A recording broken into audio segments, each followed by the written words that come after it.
So আমাদের আজকে session আমরা কথা বলবো হলো তোমাদের এই মেডিকেলে আবেদন যে করতে হবে এই আবেদনে আসলে কি কি নিয়মাবলী মানে মেনে যে আবেদন করা উচিত এবং কি কি শর্তগুলো মানে মানতে হবে অথবা তোমার যে জিনিসগুলো আছে এগুলো তুমি কিভাবে ফিল আপ করবে। হ্যাঁ, আর কারণ এই বলছি এই ছোট্ট একটা ভুলের কারণে কি হতে পারে তোমার মেডিকেল ভর্তি পরীক্ষাটাই বাতিল হয়ে যেতে পারে। সো এই ভুলগুলো যাতে না হয় এই জন্য আসলে কথা বলতে আসা, কারণ এটা আসলে সবারই ইনিশিয়ালি যারা ফার্স্ট টাইম আসো, সেকেন্ড টাইম যারা আসো অনেকে হয়তো জানো, সো তাদের জন্য আসলে অনেকটা সহজ হয়, বাট যারা ফার্স্ট টাইম আসে তাদের জন্য আসলে এই ব্যাপারগুলো অনেক কঠিন, বা এই ব্যাপারগুলো আসলে অজ্ঞতা থাকার কারণে অনেক কিছু স্কিপ করা হয়। হ্যাঁ, ভাবা হয় যে আমি চলে যাবো আবেদন করে ফেলবো এরকম কিছু একটা। বাট এই আবেদনের ক্ষেত্রে কিছু কি আছে, আমাদের ড্রব্যাকস আছে, এই ড্রব্যাকস গুলো যাতে তোমার না থাকে এই জন্য আমি আজকে কথা বলতে আসছি। হ্যাঁ, ওকে, তাহলে একটু থাকো, আমরা বেশিক্ষণ সময় নেবো না, ইনশাল্লাহ 10-15 মিনিট বা আধা ঘন্টার মতো আমরা টোটাল কথাগুলো শেষ করে ফেলবো এবং তোমার এটা অনেক কাজে লাগবে। হ্যাঁ, সো আজকে একটা সার্কুলার প্রকাশ হয়েছে আর আবেদনের ডেট কবে দিয়ে দিছে, তোমার আবেদনের ডেট দিছে 28 তারিখ থেকে। হ্যাঁ, 28 তারিখ থেকে দিয়েছে, ঠিক আছে। কত তারিখ পর্যন্ত করা যাবে? 10 তারিখ পর্যন্ত করা যাবে। হ্যাঁ, ঠিক আছে। তাহলে আবেদনের ডেট শুরু কত? 28 তারিখ করা বলছে সকাল 10টা থেকে। হ্যাঁ, 10টা থেকে, হ্যাঁ 10টা 10 AM, এটা কত 11টা 59 পর্যন্ত। হ্যাঁ, PM হিসেবে আছে, ঠিক আছে। অর্থাৎ 28 তারিখ থেকে 28 তারিখ সকাল 10টা থেকে 10 তারিখ 11টা 59 পর্যন্ত তুমি আবেদন করতে পারবা। এবং টাকা জমা দেওয়ার ক্ষেত্রে আবেদন আর টাকা জমা দেওয়ার দুটো কিন্তু ভিন্ন। এই টাকা জমা দেওয়ার ক্ষেত্রে তুমি আরো একদিন বেশি পাবা, সেটা হলো 11 তারিখ পর্যন্ত পাবা, ঠিক আছে। অর্থাৎ 11 তারিখ তুমি কি 11টা 59 PM পর্যন্ত পাবা, ঠিক আছে। অর্থাৎ তুমি আবেদন শুরু করতে হবে কত, তাহলে আজকে যদি সার্কুলার দিছে ব্যাপারটা আজকে কিন্তু তোমার কোনো এটা নিয়ে হেডেক নাই। হ্যাঁ, হেডেকটা তোমার 28 তারিখ থেকে শুরু হবে। আচ্ছা, এখন আবেদনের ক্ষেত্রে সবার একটা কমন জিনিস থাকে বা একটা ভয় সবাই ঢুকাই দেয়, যে ব্যাপারটা হলো আবেদনটা একদম ভাইয়া সকাল 10টা বলছে, মানে সকাল 10টা একদম শূন্য শূন্য যে সেকেন্ডটা হবে ওই সেকেন্ডে যে আমার আবেদন করতে হবে, ব্যাপারটা কিন্তু এরকম না। ওই আবেদন করলে তুমি মেডিকেল আগে চান্স পেয়ে যাবে, ব্যাপারটা এমন না, ঠিক আছে। সকালে যে সবাই হলো কি এত বেশি ভিড় ভিড় মানে ভিড়ে থাকে, দেখা যায় তো সকাল থেকে সিরিয়াল ধরে রাখছে, এটা একটা ব্যাপার থাকে। সকাল থেকে যায় সার্ভার গুলো কি থাকে, পরে প্রবলেম হয়, পরে দেখা যায় সারাটা দিন নষ্ট করছে আবেদনের জন্য। একটা দিন নষ্ট করার কোনো আমার আমার হিসেবে কোনো এটার কোনো মানে মানে ভ্যালু নাই, ঠিক আছে। মানে বলতেছি আমি, পরে বলতেছি কিভাবে কখন কোন টাইমে তুমি আবেদনটা করবা, এটা অবশ্যই করবো, বাট যে 10টাই করতে হবে এটা কোনো মানে এটা কোনো রুলস না, বুঝতে পারছি। আচ্ছা, তার আগে আমরা ইনিশিয়াল কথাগুলো বললাম, তারপরে শুরু করবো। তাই আমি বলছি আবেদনটা শুরু করতে কবে থেকে হবে? 28 তারিখ থেকে। 28 তারিখ সকাল 10টা থেকে 10 তারিখ 11টা 59 পর্যন্ত তুমি আবেদন করতে পারবা। আর এই টাকা জমা দেওয়ার ক্ষেত্রে 1000 টাকাতে তারা ফি দিছে, এই 1000 টাকা তুমি 11 তারিখ পর্যন্ত জমা দিতে পারবা। এটা ক্লিয়ার? ঠিক আছে। আচ্ছা, এখন কারা কারা আবেদন করতে পারবা? আবেদনের জন্য তোমরা জানো যে এসএসসি এবং এইচএসসি মিলে কি থাকতে হবে, সর্বনিম্ন স্কোর 9 থাকতে হবে, জিপিএ 9 থাকতে হবে। যারা উপজাতি আছে তাদের ক্ষেত্রে সর্বনিম্ন 8 থাকলেও চলবে। আর এদের ক্ষেত্রে এইচএসসি এসএসসির ক্ষেত্রে একটা ঝামেলা যেটা, যে যারা সেকেন্ড টাইম আসো, হ্যাঁ অর্থাৎ 2020 অথবা 2021 এই যারা এইচএসসি পরীক্ষার্থী আছে তারা আবেদন করতে পারবা। হ্যাঁ, আর বলা হয় এসএসসির ক্ষেত্রে অ্যাটলিস্ট সর্বনিম্ন 3 বছর, 3 বছরের মধ্যে যদি কেউ এসএসসি দিয়ে থাকো তারা অবশ্যই পারবা, কিন্তু এর আগে যদি কেউ এসএসসি দেয় তাহলে সে এই আবেদনের যোগ্য হবে না। ওকে, এগুলো নর্মাল কথাবার্তা, সো এগুলো নিয়ে তোমার প্যারা নেওয়ার দরকার নেই। এগুলো যদি নাও বুঝো আরেকবার শুনতে পারো, আমার ভিডিওটা লাইভ করার পর আমি অবশ্যই এগুলো কি ইউটিউবে আপলোড দিয়ে দিব, ইউটিউবে আমাদের ভিডিও থাকবে। ওকে, আচ্ছা, তাহলে ফার্স্ট অফ অল কথা বলছি, মানে প্রথম কথা হলো কি আরেকটা ইম্পর্টেন্ট ব্যাপার, তোমাদের সিলেবাস নিয়ে সংক্রান্ত আই থিঙ্ক আর কোনো কথা বলার দরকার নেই। সিলেবাস মেডিকেলে বলছে, দেখো মেডিকেল হলো এমন একটা জায়গা যে জায়গাতে বলছে ওরা 1 তারিখ পরীক্ষা নেবে, 1 তারিখ সকাল 10টায় নেবে এবং 1 তারিখ সকাল 10টায় নেবে, এরকমই বলছে। ফুল সিলেবাস নিবে একদম শিওর, বাকি বাংলাদেশের যত যাই কিছু আছে সব একদিকে গেছে, ওরা শুধু ফুল সিলেবাসে নিতেছে। সো মেডিকেল আসলে মোটামুটি মেডিকেল যারা পরীক্ষাগুলো নেয় তারা যে কথাগুলো বলে এবং এটা মানার চেষ্টা করে, সো এখানে আসলে পিছানোর কোনো কথাই হলো প্রশ্নই আসে না। সো মেডিকেলের পরীক্ষা ফুল সিলেবাসে হবে, মেডিকেলের পরীক্ষা 1 তারিখেই হবে, মেডিকেলের পরীক্ষা পিছ হবে না। ওকে, ঠিক আছে। এখন আসলে আবেদন নিয়ে যেহেতু কথা বলতে আসছি, সো আবেদন নিয়ে আমরা একটু কথা বলি। আর তোমাদের যদি কোনো প্রশ্ন থাকে, হ্যাঁ তোমরা কমেন্টের মাধ্যমে জানাইতে পারো, আমরা দেখবো ইনশাল্লাহ। হ্যাঁ, তোমাদের যদি কোনো কিছু জানার থাকে। ওকে, আচ্ছা আচ্ছা, যেটা বলতেছিলাম তাহলে দেখো, সেটা তাহলে আবেদনটা 28 তারিখ, 28 তারিখ ভাইয়া সকাল 9টা থেকে যে আমি বসে থাকবো বা সকাল 6টা থেকে যে বসে থাকবো, ব্যাপারটা এমন না। আবেদনটা কেন আমি আগে করবো, ধরো আমার যে কেন্দ্রটা আছে এই কেন্দ্রটা যাতে আমার কাঙ্ক্ষিত কেন্দ্রে পাই আমি, দ্যাটস ওয়াই আমি আবেদনটা ওই দিনই করার চেষ্টা করবো। এটা হলো ফার্স্ট কথা। তার মানে এই না যে 10টার সময় করতে হবে। ভাইয়া ওই একদিনের 1 ঘন্টায় কখনো কেন্দ্রের কি হয় না, সবগুলো সিট ফিল আপ হয়ে যায় না, এটা ইম্পসিবল। কখন ঝামেলা হবে? অনেকে ব্যাপার, আরেকটা ব্যাপার হলো অনেকে যেটা করো যে অনেকে কোচিং এ টাকা জমা দিয়ে দিতে পারো, হ্যাঁ? অনেকে কোচিং এর ভাইয়াদের কাছে টাকা দাও। এটার ক্ষেত্রে দেখো আমি একটু একটা রুলস বলি, মানে আমি এটা পার্সোনালি যদি বলো আমি অপোজ করবো, এই কাজটা করবো না। কোন একটা দায়িত্ব তুমি কেন আরেকজনের কাছে দিয়ে দিবা? ধরো তোমার ভাইয়ার কাছে কোচিং এ দিলা, তুমি একটা বড় কোচিং এ দিলা, ওই কোচিং এ ধরো 2000 স্টুডেন্ট আছে, 2000 স্টুডেন্ট ওই জায়গায় আবেদন করার জন্য টাকা জমা দিল। দেখো যে ওই কোচিং এর ভাইয়ারা ধরো 10 জন কাজ করতেছে, বা 10 জন যখন কাজ করতে গেল, তারপরে ধরো 10 জন তাহলে 200 করে কাজ করবে। 200 করে কাজ করলে একজনের হাতে যে কাজটা করবে সেই কাজটা তো 200 নম্বরে যায়, সে তার কাজটা করবে। কেউ না কেউ তো 200 নম্বরে হবে, বুঝতে পারছি? বা কেউ কেউ না কেউ কি হবে 2000 নম্বর হবে। তাহলে ওই 2000 নম্বর যদি তুমি হও, তোমার আবেদনটা যদি 3 দিন লেট হয়, সো তুমি তোমার সিটটা যদি কাঙ্ক্ষিত জায়গায় তুমি না পাও, এই জন্য আবেদনটা আগে করা। তার মানে এই না আবেদন কেউ আগে করলে মেডিকেল আগে চান্স পাবে। ওকে, আমার কথা ক্লিয়ার বুঝতে পারছো? তাহলে ফার্স্ট অফ অল কি করতে হবে না, মানে আমি বলতেছি না যে কোচিং এর ভাইরা লেটে করে, বাট একটা আবার এক বছর গত বছর মানে 2018-তে একটা ঝামেলা হয়েছিল, ময়মনসিংহের কেন্দ্র শেষ হয়ে গেছিল। সো আমার ভাইয়ের ক্ষেত্রে যেমন, আমার ভাই যখন পরীক্ষা দিয়েছে, তোমার মাহমুদ ভাই, ওকে নিয়ে আমার কি করতেছিল, কিশোরগঞ্জ যাইতে হয়েছিল। এটা একটা অনেক একটা মানে প্যাথেটিক ব্যাপার, হ্যাঁ, যে নিজের এলাকায় নিজের বাসায় থেকে আমি পরীক্ষা দিব, এই পরীক্ষাটা যদি আমার বগুড়া যেয়ে দিতে হয়, এই পরীক্ষাটা যদি আমার কিশোরগঞ্জ যেয়ে দিতে হয় বা ঢাকা যেয়ে দিতে হয়, তখন এটা একটা অনেক কষ্টের ব্যাপার। সো আবেদনের ক্ষেত্রে মোস্ট ইম্পর্টেন্ট ব্যাপার হলো যে তোমার আবেদনটা অ্যাজ আর্লি এজ পসিবল করতে হবে। তার মানে এই না আমি বলছি 28 তারিখ সকাল 10টায় করতে হবে, 28 তারিখ সকাল 10টায় সবাই ভিড় করবে, সো ওই সময় যাবা না।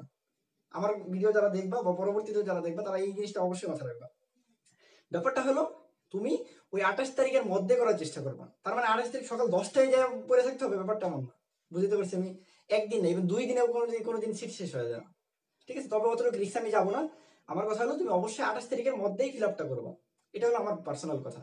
বাট 28 তারিখ সকাল 10টায় যায় বসে থেকো না। 10টায় যায় সবাই যায় বসে থাকে, সবাই ভিড় করে, ওই সময় সার্ভার কাজ করে না, সারাটা দিন নষ্ট করে। এই সারাটা দিন তুমি নষ্ট করতে যাও না, ওকে? আর আবেদনের ক্ষেত্রে কি কি লাগবে ভাইয়া, এটা কি ইম্পর্টেন্ট ব্যাপার, যে আবেদন করতে যাবো আমি কি কি প্রয়োজন আমার, কি কি নিডস আমার আর কি, হ্যাঁ? তাই ফার্স্ট কথা বলছি, আবেদনটা আমি করব 28 তারিখ করব, 28 তারিখের মধ্যে করব। টাকাটা আমি 28 তারিখে পাঠাবো, বাট নট লাইক যে সকাল 10টায় পাঠাতে হবে। ওই দিনে সকাল 10টা থেকে শুরু করে রাত 12টা পর্যন্ত অনেক সময় আছে, লম্বা সময় আছে। ওই লম্বা সময়ের যে কোনো একটা ফাঁকে যায়, ধরো বিকেলে বা সন্ধ্যার দিকে যখন একটু চাপটা কমবে, সকাল থেকে একটা হিউজ পরিমাণ চাপ থাকে 2টা 3টা বা 4টা পর্যন্ত, হ্যাঁ? এই চাপের মধ্যে করার দরকার নেই, ঠিক আছে? এই চাপের মধ্যে করলে তুমি মেডিকেল আগে চান্স পাবে না, এই চাপের মধ্যে করলে তোমার মেডিকেলের সিটও শেষ হয়ে যাবে না, ঠিক আছে?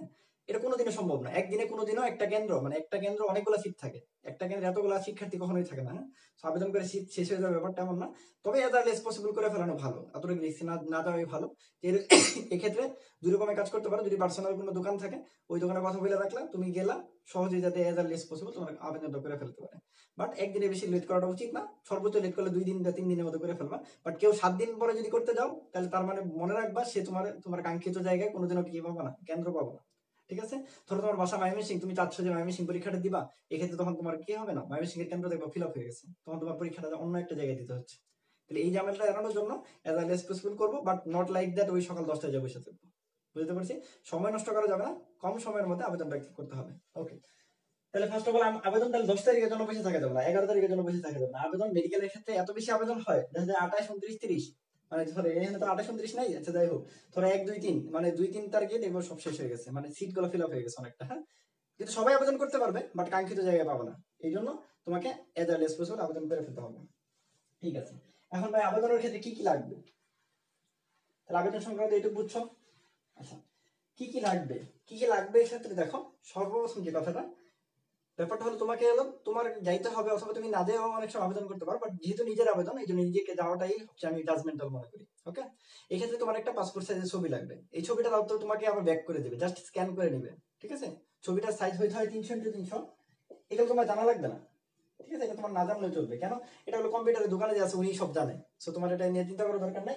এই কম্পিউটারে কি করতে হবে, 100 KB ছোট হইতে হবে, হ্যাঁ? আর তোমার একটা সিগনেচার দিতে হবে। সিগনেচারটা তোমার এমন ভাবে দিতে হবে যে সিগনেচারটা তুমি মেডিকেল পরীক্ষার দিনে যা দিবা, মেডিকেল পরীক্ষা যেদিন পর ভবিষ্যতে চান্স পাবা, ওই দিন যে ভর্তি হতে যাবা ওই দিনে তুমি দিবা। দ্যাটস ওয়াই তোমার যে নর্মাল নামটা আছে, আমার ক্ষেত্রে সিগনেচার না দিয়া তুমি নর্মাল নামটাই লিখবা। এই ক্ষেত্রে কি হয়, নর্মাল নামটা কখনো ভুল হয় না, এবং নর্মাল নামটাতে কখনো প্রবলেম হয় না, ঠিক আছে? ভর্তি পরীক্ষায় যাওয়া কোনো প্রবলেম গুলো হয় না। ধরো সিগনেচারের ক্ষেত্রে অনেকে ধরো টাইনে টাইনে এরকম সিগনেচার দিছে, এই সিগনেচারটা সে পরীক্ষার দিন যায় দিতে পারে নাই, ফলে তার সে কি হয়েছে, এক্সপেল হয়ে গেছে। এই যে ধরো আমার নাম তানবীর, আমি ছোট্ট করে কি লিখলাম, নর্মালি আমি তানবীর লিখলাম। এর ফলে কি হলো, এই তানবীর আমি আজকেও লিখতে পারবো, পরীক্ষার দিনও লিখতে পারবো, যেদিন আমি ভর্তি হতে যাবো ওই দিনও লিখতে পারবো। এই জন্য আমি বলি এই সিগনেচার দিছো মানে এই ভবিষ্যতে সারা জীবন তোমাকে এই সিগনেচার দিতে হবে, ব্যাপারটা এমন না। যতদিন তুমি ভর্তি হবা ততদিন পর্যন্ত তোমার এই সিগনেচারটা দিতে হবে। এই জন্য এই সিগনেচার যেরকম দিছো একদম নর্মাল একটা অ্যাজ ইউজুয়াল নাম লিখবা, পুরো নাম লিখতে পারো, সংক্ষেপ নাম লিখতে পারো, ঠিক আছে? ধরো আমার নাম তানবীর আহমেদ, আমি পুরোটা আহমেদ টু কাইটে দিলাম, শুধু তানবীর লিখলাম, ওকে? এটার ক্ষেত্রে বলা হয় এটা 60 KB নিচে হতে হয়, হ্যাঁ? এগুলো সব এটা কম্পিউটারের দোকান দেখবে, সো এটা নিয়ে চিন্তা করার দরকার নাই। তুমি একটা সিগনেচার দিতে হয়, একটা ছবি নিতে হয়, তাহলে তোমার কাজ হলো দুইটা, একটা ছবি নিয়ে যাও আর নিজের একটা সুন্দর করে সিগনেচার দাও, যে সিগনেচারটা নিজের স্পষ্ট নাম থাকবে। ওকে, আচ্ছা ছবির ক্ষেত্রে একটা ইম্পর্টেন্ট কথা, ছবিটা অবশ্যই শেষ 3 মাসের যে ছবিটা আছে, অনেকে কি করে একদম খুব ছোটকালে ক্লাস এসএসসি মানে এসএসসি তে বা ক্লাস 8 একটা ছবি তুলছিল যে ছিল না, ওই ছবিটা দিয়ে দেয়। ঠিক আছে, ওই ছবিটা হয় কি চেহারার একটা পরিবর্তন আসে, স্যাররা এটা নিয়ে অনেক দেখা যায় অনেক সময় মাইন্ড করে, অনেক সময় হলো কি তোমার কোশ্চেন জিজ্ঞেস করতে পারে। আর মেডিকেল পরীক্ষায় তোমাকে যদি কোশ্চেন করতে চায়, দেখা যায় তোমার 2টা মিনিট সময় নষ্ট হয়েছে, এই 2 মিনিটের দায় কে নিবে বলো? সো এই জন্য রিসেন্ট যে ছবিটা আছে, লাস্ট 3 মাসের যে ছবিটা আছে, ওই ছবিটা দিলাম। ওকে, আচ্ছা তাহলে ছবির ক্ষেত্রে ছবির প্রবলেম কমপ্লিট হয়েছে। ছবির ক্ষেত্রে বলছি ছবিটা হয়তো হবে পাসপোর্ট সাইজের, ছবিটা হয়তো হবে, তোমাকে বলছি 300 এটা তোমার জানার দরকার নাই, বাট ছবিটা হয়তো হবে রিসেন্টলি মানে লাস্ট 3 মাসের যে ছবিটা। আর বলছি সিগনেচারের ক্ষেত্রে টান টোন সিগনেচার না দিয়ে নরমাল একটা নাম লিখো। ওকে, আচ্ছা তাহলে এই দুটো ঝামেলা শেষ। আর কি লিখবে ভাই? নরমাল একটা এসএসসি বা এসএসসি যে কোনো একটা ট্রান্সক্রিপ্ট বা যে কোনো একটা নরমাল একটা রেজিস্ট্রেশন নাম্বার নিয়ে গেলে ওইখানে যে তোমার নাম রুল আছে এগুলো জাস্ট জানার জন্য আর কি, আর কিচ্ছু না। ইভেন ওটা ছবিতে নিয়ে গেলেও হয়, অর্থাৎ কোনো কাগজপাতি না নিয়ে গেলেও কোনো সমস্যা নেই, কারণ তোমার নাম আর রোল নাম্বার লিখে সার্চ দিলে তোমার সবকিছু চলে আসে।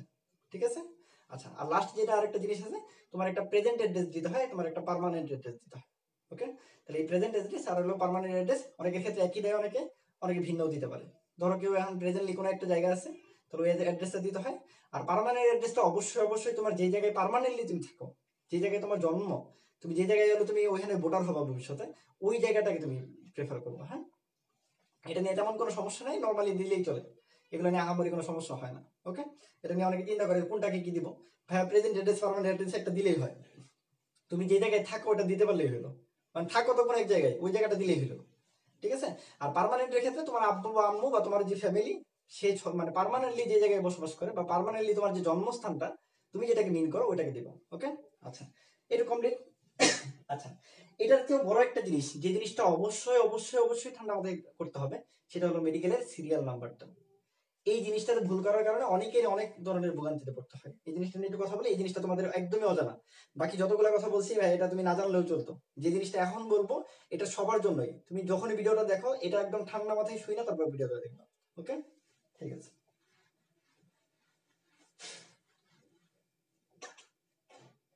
আচ্ছা ঠিক আছে, তোমাদের যদি কোনো প্রশ্ন থাকে তোমরা করতে পারো। হ্যাঁ,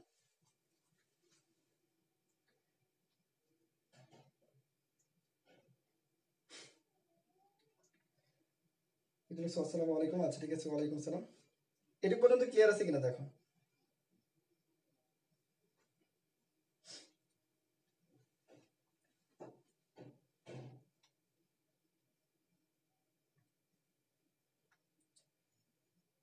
আচ্ছা, আরেকটা জিনিসটা কথা বলি একটু, তারপরে আমি সিরিয়ালে যাই।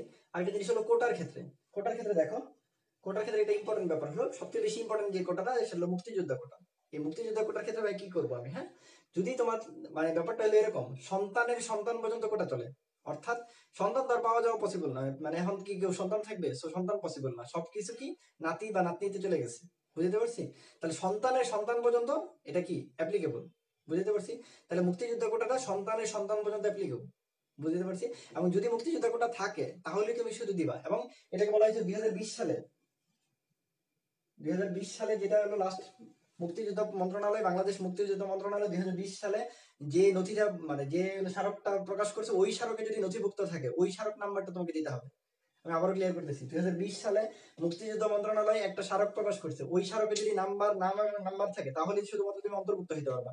আদারওয়াইজ তোমার আগে যদি কোনো কারো তথ্য থাকে, ওই তথ্য দিয়ে তুমি কোনো ভুলেও কি করতে যাও না, এই মুক্তিযুদ্ধ কোটা পূরণ করতে যাও না। দেখবা বলার পরে কি হয়েছে, ভালো কিছু করতে যায় তোমার খারাপ কিছু হয়ে গেছে। মনে রাখবা, কোটা যদি ভুল হয়, তুমি কিন্তু মেডিকেলে যদি কি হও, মেধাতেও চান্স পাও, তারপরে তোমাকে কিন্তু কি হবে, ভর্তি ক্যান্সেল হয়ে যাবে। খুব ভালো মতো খেয়াল করো, আমি আবারও বলতেছি, যদি তুমি কোনো ভুল কোটা পূরণ করো এবং ওই কোটাতে তোমার যদি না থাকে, তুমি যদি মেধাতেও চান্স পাও, ভবিষ্যতে তুমি মেডিকেলে ভর্তি হতে পারবে না, ইম্পসিবল, ওই ভর্তি তোমার ক্যান্সেল হয়ে যাবে। সো কোটার ক্ষেত্রে খুব সিনসিয়ার, যদি থাকে শুধু তাহলেই পূরণ করবা, যাতে তুমি প্রমাণ দেখাইতে পারো। আদারওয়াইজ তুমি কোটা কোনোভাবে পূরণ করবে না। ঠিক আছে, একদম ক্লিয়ারলি বলে দিলাম আবার। কিন্তু আর কোটা কোন পর্যন্ত বলছি, সন্তানের সন্তান পর্যন্ত। ঠিক আছে, অর্থাৎ নাতি নাতনি পর্যন্ত এটা অ্যাপ্লিকেবল। আর ওটা অবশ্যই কি হতে হবে, তোমার নানা বা দাদা যেই হোক, ওটা কি হতে বলতে হবে, 2020 সালে স্মারক নাম্বার যদি থাকে, ওই স্মারকে যদি তোমার মানে দাদা যদি অন্তর্ভুক্ত থাকে, তখনই শুধুমাত্র তুমি কি করতে পারবা, আবেদন করতে পারবে। ওকে, আর উপজাতি কোটা যদি থাকে সেক্ষেত্রে উপজাতি কোটা তুমি পূরণ করতে পারো। ঠিক আছে, আচ্ছা এই উপজাতি কোটার ক্ষেত্রে মনে রাখবা, যদি তুমি এই কোটা পূরণ করো, সেক্ষেত্রে তুমি যদি তোমার কোনো ভুল হয়, আমি আবার বলছি, তুমি যদি মেধা তালিকাও চান্স পাও কিন্তু তোমার এই চান্স গণ্য হবে না, অর্থাৎ কোটা পূরণ করলে ওটা কোটার মধ্যে চলে যায়। ঠিক আছে, মেধা তালিকায় তুমি যদিও কোটার ক্ষেত্রে থাকে কোটা, মেধা তালিকায় তুমি আরো অনেক উপরে চলে যেতে পারবা। ধরো তোমার কোটা দিয়ে তুমি নর্মালি চান্স পাইতে তুমি একটা নর্মাল মেডিকেলে, ওইখান থেকে ধরো যে কোটার কারণে তুমি একটা উপরের মেডিকেলে চলে যেতে পারছো। ওকে, সো কোটা যদি থাকে কারো, সেক্ষেত্রে আরেকটু ডিটেলস যদি আমাকে মানে যদি প্রশ্ন থাকে তোমরা কমেন্ট করে জানাইতে পারো, আমি বলে দিব। ঠিক আছে, কোটা নিয়ে এতটুকু কথা। আর লাস্ট যেটা বলছি মোস্ট ইম্পর্টেন্ট যে জিনিসটা, সেটা হলো সিরিয়াল নাম্বার। ঠিক আছে, এই সিরিয়াল নাম্বারের জন্য কি হয়, যদিও সিরিয়াল নাম্বার খুব বেশি আহামরি মানে ফ্যাক্ট করে না, ভবিষ্যতে তুমি হয়তো আবার মাইগ্রেশন করে সবকিছু ঠিক করে ফেলতে পারবা, বাট ওটা অনেক একটা হেফাজত ব্যাপার বা অনেক একটা সময়ের ব্যাপার, পাশাপাশি অনেক একটা টাকা পয়সা বা এক্সপেন্সের ব্যাপার। তো তাহলে তুমি কেন তুমি শখ জ্ঞানে তুমি ওই জায়গাটাতে যাবা?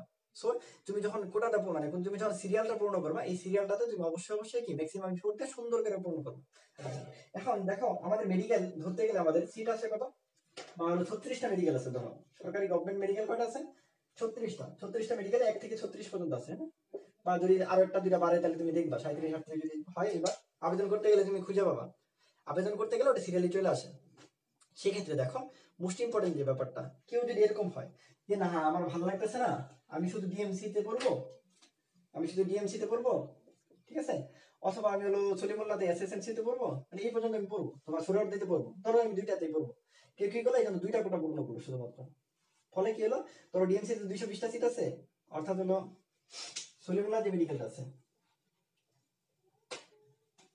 সলিমুল্লাহ আছে এসএমসি লিখলাম, সলিমুল্লাহ মেডিকেলে ধরো 220টা সিট আছে। তো সে শুধুমাত্র কি করলো, এই দুইটা সিট পূরণ করলো, যে দুইটা সিরিয়াল দিল, তো সে শুধুমাত্র 440টা সিরিয়াল দিছে। এটা কিন্তু ব্যাপারটা এরকম হইলো, অর্থাৎ সে যদি 440-এর মধ্যে থাকে তাহলে শুধু সে চান্স পাবে, আদারওয়াইজ সে ওয়েটিং এ চলে যাবে। যদিও সে ধরো সে 500তম হইলো, সে কিন্তু চান্স পাবে না, সে ওয়েটিং এ থাকবে, তখন পরবর্তীতে ওয়েটিং থেকে তার ভর্তি হতে হবে। এই জন্য বলছি তুমি যখন সিরিয়াল দিতে যাবা তখন তোমাকে সবগুলো সিরিয়ালি দিতে হবে, অর্থাৎ সিটে জড়ো হলো কি আছে 4300 আছে না, 4350, একদম তুমি সিরিয়ালি 4350টার জন্য ধরো 36টা যদি মেডিকেল থাকে, তুমি 36টা মেডিকেলে কি করবা, সিরিয়ালি দিবা। বুঝতে পারছি, এটা হলো ফার্স্ট কথা। অর্থাৎ সিরিয়ালে যতগুলো থাকবে মেডিকেল, সবগুলো মেডিকেল থেকে তোমার কি করতে হবে, সিরিয়ালে দিতে হবে। তুমি যদি কোনো মেডিকেল সিরিয়ালে বাদ দাও, তাহলে কিন্তু তুমি চান্সের মধ্যে ওই সিটগুলোকে বাদ দিলা। তুমি যদি চান্স ওই সিটের মধ্যে পাও, তারপর তোমাকে ওয়েটিং এ থাকবে। আমি একটু ক্লিয়ার করে দেখো, ধরো আমি তোমাকে এটা বোঝাচ্ছি। ধরো তুমি যেটা বললাম, আমি ঢাকা মেডিকেল, সলিমুল্লাহ, সংক্ষেপে লিখতেছি, ধরো সোহরাওয়ার্দী, ময়মনসিংহ, ঠিক আছে, চট্টগ্রাম, ঠিক আছে। অনেকে ধরলো যে আমি 5টা মেডিকেলের মধ্যে যদি হয় তাহলে আমি শুধু পড়বো। ধরো এনে 220টা সিট আছে, এনে 220টা আছে, এনে ধরো এনে মেবি 200 আছে, এরকম মনে হয়, আর এটাতে 220টা আছে, এটা 220টা আছে।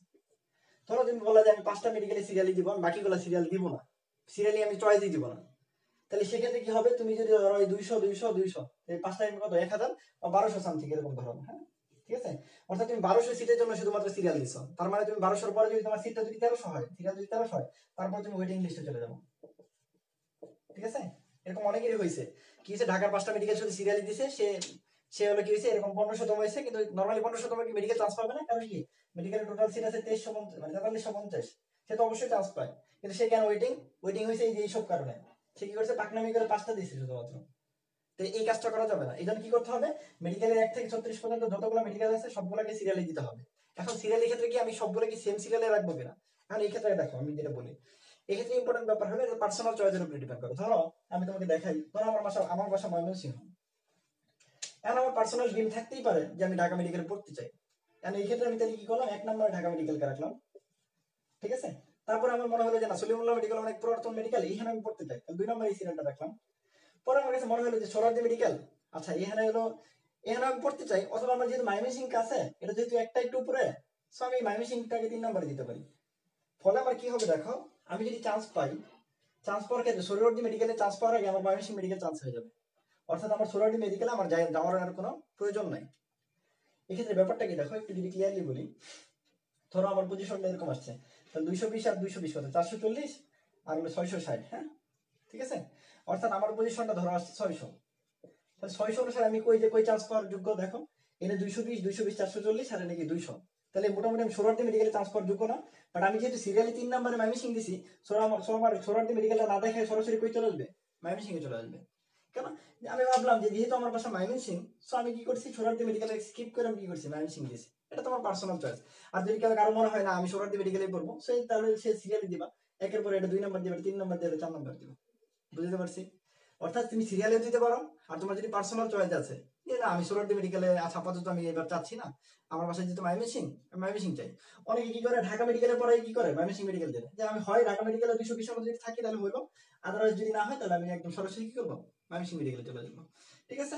অনেকে কি করে যে আমার বাসা মাইমেসিং, আমি ঢাকা মেডিকেলে দেবো না, আমি সরাসরি 1 নাম্বার মাইমেসিং মেডিকেলে দেবো, অর্থাৎ মেডিকেলে চান্স হয়ে যাতে আমার মাইমেসিং হয়। বুঝতে পারছি? এটাও তুমি করতে পারো। এখন ভাই আমি চয়েস দিলে কি আমি পাই যাবো সবকিছু? না, ওটা হবে তোমার হলো পজিশনের উপরে। চয়েসের ক্ষেত্রে হলো তোমার পার্সোনাল চয়েস। এই যে আজকে বা 28 তারিখ যে কাজটা তুমি করবা সেটা তোমার পার্সোনাল চয়েস। আর ভবিষ্যতে তুমি যেদিন ভর্তি হইতে যাবা বা যে জায়গায় তুমি চান্স পাবা ওইটা হবে তোমার হলো কি মেরিট অনুসারে তোমার চয়েস। ঠিক আছে? এখন কেউ যদি ভুল করে কোনো একটা জায়গায় হয়তো বা ধরা হলো চান্স পেয়ে গেল, সেক্ষেত্রে কি তার কি মানে সে কি অন্য মেডিকেল যাইতে পারবে না? হ্যাঁ, অবশ্যই পারবে। মেডিকেলে 3টা মাইগ্রেশন আছে, first migration, second migration, third migration, তুমি 3বার মাইগ্রেশন করার সুযোগ পাবা। সেক্ষেত্রে যেটা হলো ধরো কে কোন জায়গায় যেতে পারে, এটা একটা ইম্পর্টেন্ট ব্যাপার। এইটুকু একটু বুঝছো কিনা? তাহলে সিরিয়াল দেওয়ার ক্ষেত্রে সবগুলোকে সিরিয়াল দিতে হবে। আর সিরিয়ালের ক্ষেত্রে একটু আগ পিছ করতে পারো কোনটা, ধরো তোমার এলাকার ক্ষেত্রে, ধরো কারো বাসা চট্টগ্রাম, সে কি করলো, সে ময়মনসিংহ মেডিকেলটাকে না দিয়া সে আগে কি করলো চট্টগ্রাম মেডিকেলকে দিল, যে আমার বাসা যেহেতু চট্টগ্রাম, ময়মনসিংহ মেডিকেল যেহেতু ময়মনসিংহ এর পরে যেহেতু চট্টগ্রাম কাছাকাছি মেডিকেল, সো আমি ঢাকার 3টা দিলাম। এরপর আমি কি করলাম ময়মনসিংহটাকে স্কিপ করে আমি চট্টগ্রামটাকে আগে দিলাম। তার ফলে কি হবে, তারা ময়মনসিংহ আর আসার প্রয়োজন নাই, তো চান্স হলে সরাসরি কই চলে যাবে, চট্টগ্রামে চলে যাবে। ঠিক আছে? এক্ষেত্রে তারপরে মানে ফার্স্ট প্রায়োরিটি কোনটা, তাকে কিন্তু অবশ্যই চট্টগ্রামের ওই মেরিটের মধ্যে থাকতে হবে। ঠিক আছে? এটা কিন্তু এরকম না যে চয়েস দিয়েছে কারণে চলে যাবে, তাকে চান্স পেতে হবে ওই স্কোরের মধ্যে, দেন সে চট্টগ্রাম মেডিকেলটাকে চয়েস করে নিতে পারবে। বুঝতে পারছি? ক্লিয়ার এটুক? ঠিক আছে।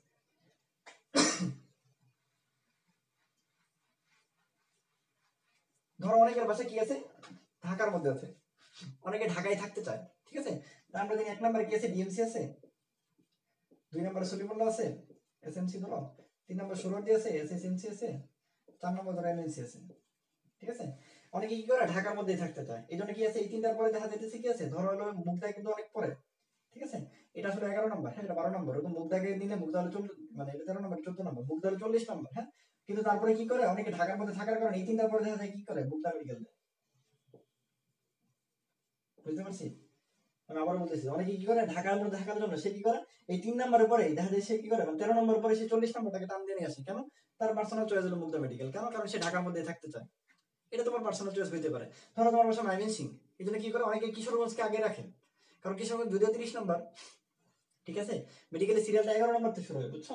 এটা তোমরা একটু যদি আরো কিছু জানার ইচ্ছা থাকে তোমরা মেডিকেলে একটু জাস্ট লিস্ট মানে লিস্টেড গভর্নমেন্ট মেডিকেল কলেজ লেখা ইয়ারে গুগলে সার্চ করবা, সার্চ করলে দেখবা সিরিয়াল চলে আসছে। ওই সিরিয়ালটা দেখা নিজের বাসা যেভাবে আছে ওইভাবে একটু সিরিয়াল দিবা, কিন্তু সিরিয়াল দেওয়ার ক্ষেত্রে সবগুলোকে কিন্তু সিরিয়াল দিবা। আমি কিন্তু আবারও বলছি এটা একটা ইম্পর্টেন্ট জিনিস। ঠিক আছে? ধরো তোমার বাসা হলো ময়মনসিং, তুমি এগুলো তোমার মেডিকেলে কি হয়েছে, ধরো হলো কিশোরগঞ্জ কাছাকাছি না তোমার, এই জন্য কি করে কিশোরগঞ্জ যদিও ধরো হলো মানে একটু 30 নম্বরে, বাট দেখা যায় অনেকে 20 পরে 30 দিয়ে ফেলে। কেন 30 দেয়? ধরো আমার যে প্রথম চয়েসটা কি, যে আমি প্রথম 10টা মেডিকেল ধরো কুমিল্লা পর্যন্ত, 11 থেকে শুরু করে 20 পর্যন্ত হলো কুমিল্লা। ঠিক আছে? দেখো আমি আবার বলতেছি, ধরো 11 নম্বর, 12 নম্বর, 13 নম্বর, 14 নম্বর, বুঝছো তো? বলছি এটা 11 নম্বর, এটা 12 নম্বর, এটা 13 নম্বর, এটা 14 নম্বর। হ্যাঁ, ঠিক আছে, এটা ধরো 40 নম্বর। ঠিক আছে? এখন যাদের বাসা আমি বলছি কি ঢাকায় আছে, তারা কি করছে এই 3টার পরে মুগদা মেডিকেলের নাম দিয়ে আসছে, যদিও মুগদা মেডিকেল অনেক পরে, বাট তার পার্সোনাল চয়েস এটা ভালো লাগছে কিসের জন্য, ঢাকার মধ্যে, এই জন্য সে ঢাকা থাকতে চায়। কিন্তু তার মানে এই না যে সে বাকিগুলো দেয় নাই, সে এরপরে কি করছে ধরো 14 পর্যন্ত চলেই দিছে, এরপরে সে আবার সিরিয়ালি শুরু করছে 15, এরপরে 16, এরপর 17, 18, এরকম সিরিয়ালি মনে করেন সব ফলাতে গেছে। বুঝতে পারছি? অর্থাৎ তোমাকে সিরিয়াল সবগুলাই দিতে হবে, পার্সোনাল চয়েসে তুমি একটু আগে পরে দিতে পারো, যাতে চান্সের ক্ষেত্রে কি হয় তোমার একটু সুবিধা হয়, তোমার আর ওই জায়গায় যাওয়ার প্রয়োজন না পড়ে। ঠিক আছে? এক্ষেত্রে যেটা বললাম ধরো মুদ্রাটা মুছে দিই।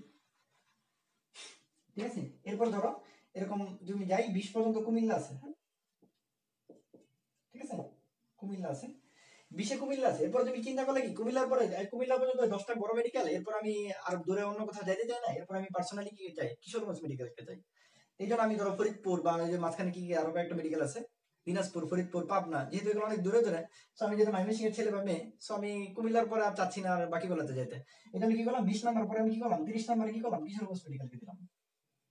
ফলে কি হবে আমার দেখো মাঝখানে যদি আমার ওই পাবনা মেডিকেল বা ওই সিরাজগঞ্জ মানে পাবনা মেডিকেল অথবা দিনাজপুর মেডিকেল চান্স হয়, বাট আমার চান্সটাকে দেখাবে হলো কিশোরগঞ্জ মেডিকেল, আমার আর ওগুলোতে যাওয়ার প্রয়োজন নাই। ঠিক আছে, এটা একটা পজিটিভ দিকে বলতে পারো, একটা নেগেটিভ দিকে বলতে পারো, বাট আমার কাছে পজিটিভই মনে হয় বেশি। ঠিক আছে, কারণ কাছাকাছি মেডিকেল হতে তোমার সুবিধা হবে হয়তো বা। ঠিক আছে, আচ্ছা এরপরে যদি কোনো তারপরে যদি সিরিয়াল দেওয়ার ক্ষেত্রে সবগুলো তুমি ধরো কেউ একজন কি করলো, কোনো টেনশন বাদ দিয়ে সবগুলো বললো যে আছে কপালে একদম সিরিয়াল 1 থেকে শুরু করে 36টা মেডিকেল আছে, এগুলো সব সিরিয়ালি দেন, যেখানে আমার চান্স হয় আল্লাহ যেখানে লিখে রাখছে, হ্যাঁ এটাও করতে পারো, কোনো সমস্যা নেই। পরবর্তীতে পার্সোনালি যদি তোমার মনে হয় কোনো একটা মেডিকেল আসতে চাও তুমি আসতে পারো। কিন্তু এই ক্ষেত্রে দেখো অনেকের বাসা ময়মনসিং ধরো, তো সে কি করছে, সে ধরো হলো তুমি কিশোরগঞ্জ মেডিকেলে চান্স পেয়েছো, ঠিক আছে 30 নাম্বার, তাহলে ময়মনসিং ধরো কয় নাম্বার আছে, 14 নাম্বারে, 14তে, তুমি 30 থেকে 14তে আসতে পারবা? আসতে মানে যদি তোমার মনে হইতেছে কিশোরগঞ্জ আমার বাসার পাশে মেডিকেল, আমি কি আসতে পারবো? ধরো আমার বাসা জামালপুর, কথার কথা, জামালপুর মেডিকেল থেকে আমি ময়মনসিং আসতে পারবো না, এটা পসিবল না। মনে রাখবো উপর থেকে তোমার এইগুলো সবকিছু কি হয়, মাইগ্রেশনটা হয় হলো তোমার পজিশন অনুসারে। ধরো কারো পজিশন যদি 400 হয়, ঠিক আছে 400 হয়, কেউ কারো পজিশন যদি 400 হয়, and সে যে মেডিকেলে চান্স পায়, ধরো 400 পায় কি পাইছে, কেউ মুগদা মেডিকেলে চান্স পাইছে, ঠিক আছে 400 পায় ধরো মুগদা মেডিকেল চান্স পায়, কারণ মুগদা মেডিকেল সে উপরের দিকে চয়েস দিয়েছিল, তার মানে সে কি মুগদা থেকে পরবর্তীতে এমএনসি তে আসতে পারবে না? অবশ্যই পারবে। মুগদা থেকে সে কি মানে চট্টগ্রাম যেতে পারবে না? অবশ্যই যেতে পারবে। কেন যেতে পারবে? কারণ তার পজিশন হলো 400, তার কি বলছি পজিশন 400, তাহলে সবগুলো মাইগ্রেশন কি অনুসারে হয়, পজিশন অনুসারে হয়। পজিশন অনুসারে সবসময় মনে রাখবা নিচের মেডিকেলে সবাই যেতে পারে, অর্থাৎ তার 400 মেডিকেল 400 নম্বর পজিশন না, 400 থেকে সে কি আছে 4300 কি 50 পর্যন্ত সে যে কোনো মেডিকেলে যেতে পারবে। বাট উপরে যাওয়ার ক্ষেত্রে সিট খালি থাকতে হয়। আমি আবার বলতেছি, যার পজিশন 400 আছে সে 400 থেকে 4350 পর্যন্ত যে কোনো সিটের যে কোনো মেডিকেলে সে চালিয়ে যেতে পারবে, সে যে জায়গায় ভর্তি থাকুক। কিন্তু যদি সে আবার ধরো কারো পজিশন 4000 আছে, ঠিক আছে, সে কিন্তু 400-র মধ্যে যেতে পারবে না। বুঝতে পারছি কিনা? অর্থাৎ পজিশন অনুসারে সব মাইগ্রেশন হয়।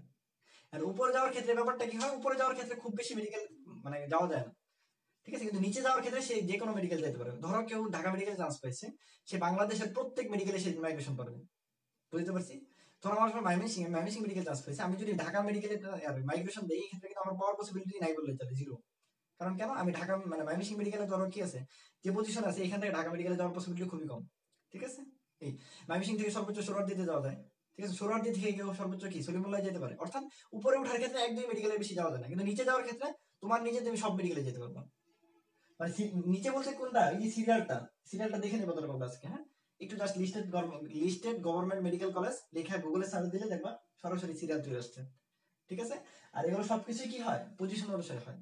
ঠিক আছে, ধরো তোমার এক ফ্রেন্ড যে বললাম তো মুগদা থেকে দেখবা বলে ময়মনসিং চলে আসছে, ঠিক আছে, এটা সম্ভব।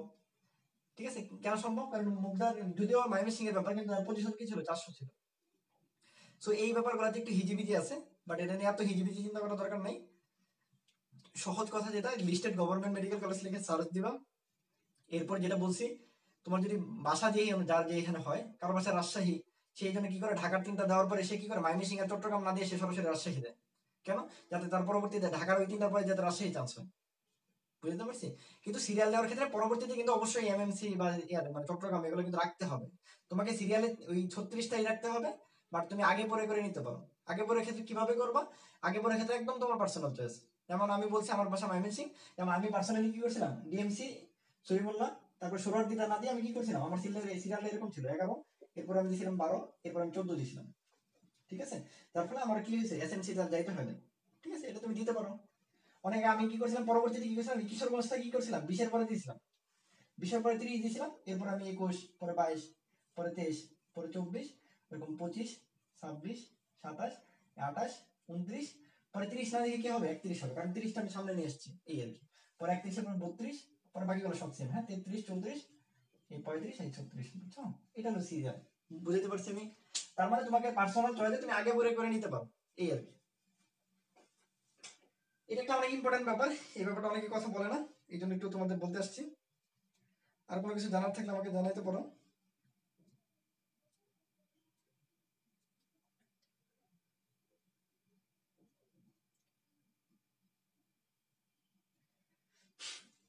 তোমাদের আর কোনো পার্সোনাল কোনো কিছু জানার ইচ্ছে কিনা আমাকে জানাইতে পারো।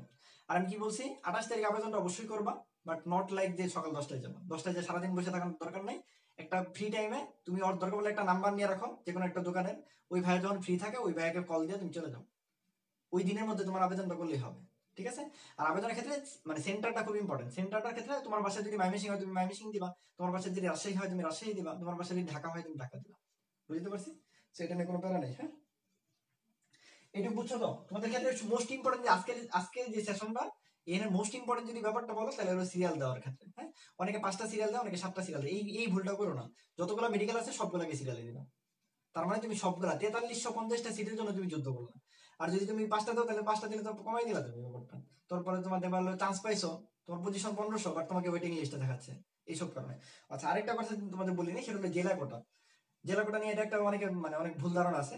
জেলা কোটার ক্ষেত্রে কি, যেসব জেলাতে ধরো একটু মেডিকেলে কম চান্স পায়, ওইসব ক্ষেত্রে ওই নিম্নমানের যে জেলাগুলো আছে, ওই নিম্নমানের জেলা থেকে 20% একটা কোটা থাকে। ঠিক আছে, প্রত্যেকটা জেলার জন্য একটা মিনিমাম একটা নাম্বার থাকে। ওই নাম্বারে যদি কি হয়, ওই সিটগুলো পূরণ না হয়, তখন ওই ক্ষেত্রে দেখা যায় জেলা কোটাতে অনেকে কম নাম্বার করে চান্স পায়। ঠিক আছে, কিন্তু এই যে ভাইয়া বড় বড় যে যত জেলা আছে, তুমি যেই জেলা থেকে ক্লাস করতে চাও, ময়মনসিংহের মতো জেলা, এগুলো শিক্ষা নগরী না, এইখান থেকে জীবনে কোনোদিন জেলা কোটা হয় না। এগুলোতে এত বেশি চান্স পায়, দেখা যায় আরো উল্টা বাদ দেওয়ার দরকার থাকে না, এরকম ব্যাপার স্যাপার হয়ে যায়। সো এগুলোতে জেলা কোটা চিন্তা করে লাভ নাই। হ্যাঁ, বুঝতে পারছি কিনা? তাহলে তোমাকে কি বলছি, সিরিয়ালটা মেনটেন করতে হবে। সিরিয়ালটা একদম ঠান্ডা মাথায় বুঝো। কি বলছি, তোমার বাসা যেখানে হয়, হ্যাঁ, সিরিয়ালে কি আছে, 36টা মেডিকেল কলেজ আছে, তাহলে তুমি দেওয়ার ক্ষেত্রে সবগুলাকে দিবা, কিন্তু বাসা তোমার যেখানে আছে ওটাকে আগে দিবা। তার মানে কি হবে, তোমার কাজটা কি হবে, তুমি ওই স্কোরে চান্স পাইলেও ওই মেডিকেলে তোমার যাইতে হবে না। বুঝতে পারছি তো? যেমন আমি কিশোরগঞ্জ থেকে কেন ডাললাম, ময়মনসিং এর কাছে কিশোরগঞ্জ আছে। ঠিক আছে, কিশোরগঞ্জের কিন্তু পজিশন কত, 30। ঠিক আছে, এর আগে কিন্তু প্রায় ধরো আমি কুমিল্লার পরে কি করছি, কিশোরগঞ্জকে দিছি। আমি ভাই কেন কুমিল্লার আগে দিলেন না? ধরো অনেকে চিন্তা ভাবনা থাকে যে কুমিল্লা পর্যন্ত একটা বড় মেডিকেল, প্রথম 10টাকে অবশ্যই বড় মেডিকেল বলবা। প্রথম দশটা আসলে সবগুলাই মেডিকেল, সবগুলাই ইম্পর্টেন্ট, সবগুলাই ভালো। মেডিকেলের স্টুডেন্ট মানে তুমি একটা গর্জিয়াস ব্যাপার। ঠিক আছে, সব মেডিকেলে ভালো। ঠিক আছে, নতুন মেডিকেল গুলোর ক্ষেত্রে একটু যেটা ঝামেলা হয়, এদের ধরো প্রশাসনিক একটা ভবন একটু ঝামেলা হয়, হয়তো অনেক অনেক ক্ষেত্রে ঝামেলা হয়, অনেক ক্ষেত্রে টিচারের একটু সংকট থাকে, অনেক ক্ষেত্রে মানে এইগুলো একটু ড্রব্যাক থাকে। তার মানে এই না যে ওই মেডিকেল থেকে পড়ে ভালো কিছু হইতে পারবে না, অবশ্যই পারবা। ঠিক আছে, তুমি যে কোনো মেডিকেল থেকে, যে কোনো জায়গা থেকে, যে কোনো পয়েন্ট থেকে তুমি ভালো করতে পারবা, এটা হলো ফার্স্ট কথা। বাট অনেকের চয়েস থাকে না এরকম যে আমি বড় বড় মেডিকেল গুলোতে পড়তে চাই। বড় মেডিকেল গুলোর ক্ষেত্রে যেটা কথা, ওই যেটা বলছি, প্রথম 10টা অবশ্যই সবার ফার্স্ট টার্গেট থাকে। সবসময় টার্গেট রাখবে তুমি যাতে ঢাকা মেডিকেলে চান্স পাও, তোমার যাতে ওই 220 জনের মধ্যে যাতে থাকো। হ্যাঁ, এরকম টার্গেটে পড়াশোনা করো, সময় নষ্ট করো না। সবার জন্য শুভকামনা তো অবশ্যই থাকবে। ঠিক আছে, আর যে কোনো প্রবলেমে আমাদের কাছে অবশ্যই অবশ্যই নক করবা। ব্রাদার সাজেশন পেজ আছে, ঠিক আছে, ব্রাদার সাজেশন বলছি ইউটিউব চ্যানেল আছে, এই ভিডিওটা আমি আপলোড করে দেবো। পরবর্তীতে যদি প্রবলেম হয় তোমরা অবশ্যই একটু দেখে দিবা। ঠিক আছে, আর সিরিয়াল সংক্রান্ত যদি আর কোনো প্রবলেম থাকে আমাদের পেজে নক করতে পারো, আমরা অবশ্যই এগুলো রেসপন্স করবো। ঠিক আছে,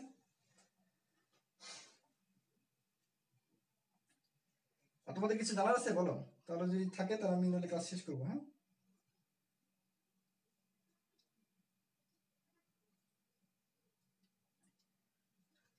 তোমাদের কিছু আর পার্সোনাল কিছু জানার আছে? আর বাকি যেগুলো, আচ্ছা আর বাকি তো স্কোর তো সব জানো, ওগুলো আর বললাম না। আর বাকি কোটা বলে ফেলছি অলরেডি। ঠিক আছে, আর কোটার ক্ষেত্রে আমি কিন্তু বলছি, কোটা কিন্তু ভুলেও যদি না থাকে তাহলে পূরণ করবা না। পরবর্তীতে কিন্তু তোমার ভর্তি ক্যান্সেল হয়ে যাবে। হ্যাঁ, আরেকটা ইম্পর্টেন্ট ব্যাপার, তুমি যে আবেদনটা করবো ওই আবেদনের একটা কপি দিবে, ওই কপিটা কিন্তু তোমার ভর্তি দিন লাগবে। এই কথাটা অনেকে খেয়াল রাখে না। তুমি যে আবেদনটা করবা, আবেদনের পর তুমি একটা হাতে কপি পাবা।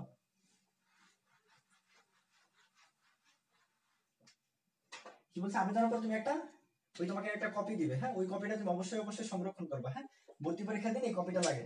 ওকে, বুঝতে পারছি? ঠিক আছে, তাহলে আর আমরা সময় বাড়াই না, তোমাদের আমরা হলো আজকে এই পর্যন্ত শেষ করি। ওকে, সবাই ভালো থাকবা, আর সবাই আমাদের জন্য দোয়া করবা, তোমাদের জন্য শুভকামনা। সবাই হলো সদা প্রাণ জানানোর যে স্বপ্ন, এটা যাতে পূর্ণ হয়। ঠিক আছে, আর তোমরা হলো আমাদের সাথে থাকবা, আর বেশি বেশি একটু তোমাদের পরিচিত যদি থাকে অবশ্যই অবশ্যই শেয়ার করবা। সবার জন্য শুভকামনা। আসসালামু আলাইকুম।